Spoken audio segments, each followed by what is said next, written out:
Inside a dark, dirty apartment, Akira Tendou is alone watching a zombie movie while eating a cup of ramen. His comment about the movie is that compared to The Office, the zombie apocalypse would be heaven. Roughly 3 years ago, Akira is a very energetic fresh graduate who is very excited to finally join a production company he has been trying his best to get into.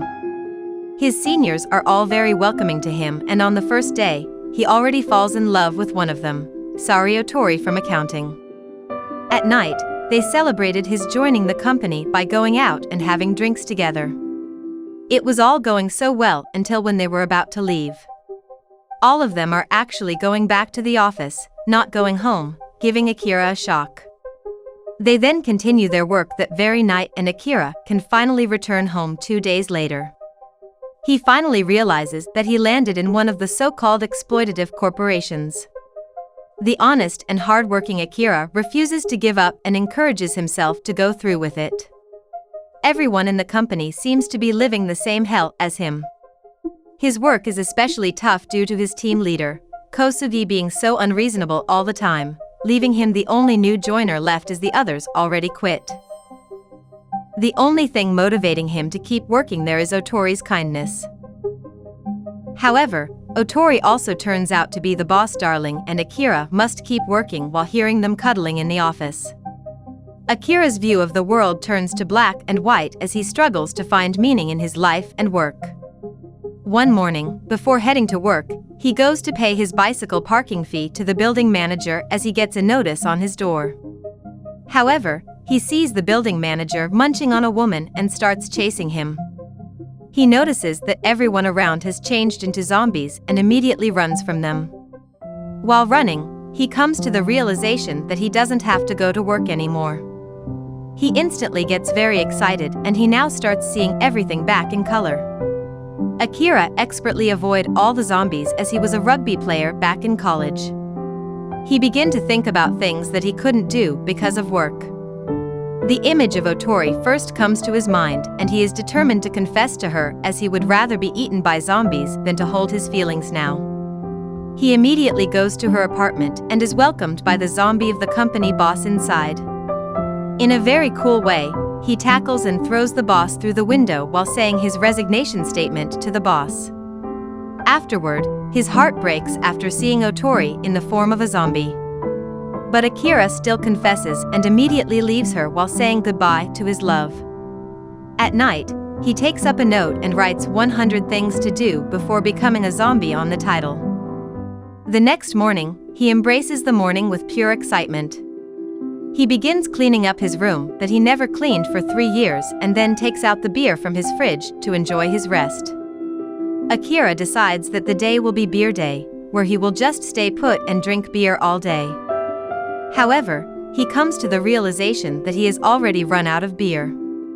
Meanwhile, in another room in the apartment, a couple seems to be looking very desperate at life due to the fear of zombies.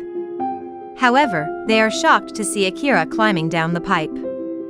Akira excitedly introduces himself and tells the couple that he is planning to get some beers from the convenience store and asks if they want him to get them anything.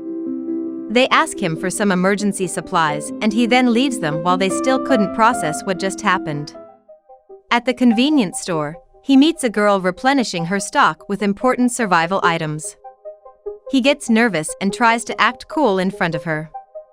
Akira then tries to ask for her contact information, but she instantly rejects after seeing him only taking beers, as she judges him as a survival risk.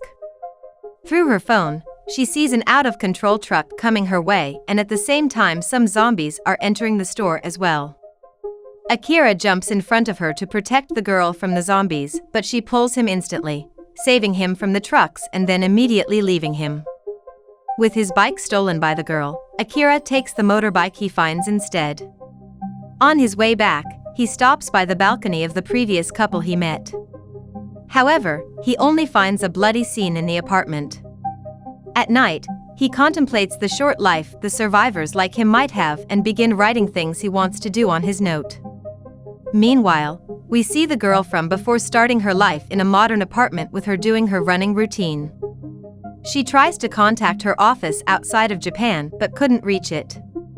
She then starts making a list of 100 things to do to avoid becoming a zombie, such as securing food and water, acquiring sustainable energy sources, etc. To gain more knowledge, she also studies zombie movies and literature. Afterward, she goes to the convenience store to gather supplies while observing the situation. One of the things on the list is to control sugar intake, so she declines even the dessert that she really wants.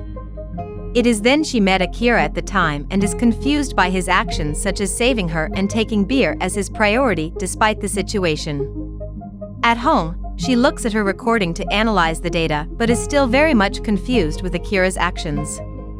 Somewhere else, at a host bar, the best host there, Sho, is consoling a little girl and convinces her that everything will be fine. He then comes out with the people to defend the bar from the zombies.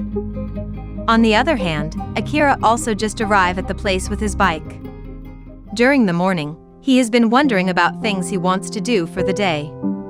While looking at his contacts on the phone, he finds the name of his best friend from college, Kensho, on the list. Meanwhile, Kensho is currently stuck in a room at a love hotel and cannot leave the place. His phone suddenly rings and it is Akira who calls him. Akira asks about his whereabouts and immediately heads to where Kensho is. Back in college, they were the best of friends on the rugby team. Kensho landed a job as a real estate agent and bragged about it to Akira, who was overworked at the time. At the time, Akira had no patience to hear Kensho's story, and they got into an argument and broke their relationship. Back at the host club, Sho is the only one left from the defenders and is saved by a loud noise that distracts all the zombies surrounding him. The noise is apparently created by Akira, who then sneaks into the love hotel to find Kensho. They finally reunite and Akira apologizes to Kensho for not listening to his advice of quitting the company and for getting angry at the time. Kensho, on the other hand, is more surprised that Akira went all the way just to say those things. Suddenly, a huge horde of zombies appears and they escape together to the roof. They manage to hold them off temporarily, but the only way to escape is to jump to the roof of the next building. Akira jumps off without any hesitation while Kensho is pessimistic about it. He doesn't think that he can jump it and apologizes to Akira as he came all the way for nothing. Kensho tells him about how he actually never enjoyed his job in sales and that what he really wants is to be a comedian. He only bragged to Akira to make himself feel better, as they are all lies. Akira convinces him that he can still be one and asks him to jump. As the zombies approach him, Kensho jumps while stripping all his clothes off, making Akira laugh so hard. At night, they spend their time together on the roof while drinking near a campfire they made and talking about the things they went through that day. Kensho compliments how amazing Akira was that day while saying that Akira might be the guy who saves them all from the zombie apocalypse. They then just laugh it off and Akira manages to scratch one more item from his list, which is to drink and laugh with his friend. So that concludes the recap of Zom 100, Bucket List of the Dead episode 1 to 3. What do you guys think? Please tell us what you think through the comment section. If you like this content, please leave us a like and share them with your friends. Follow us for more episodes of this series. Thank you for watching and see you again.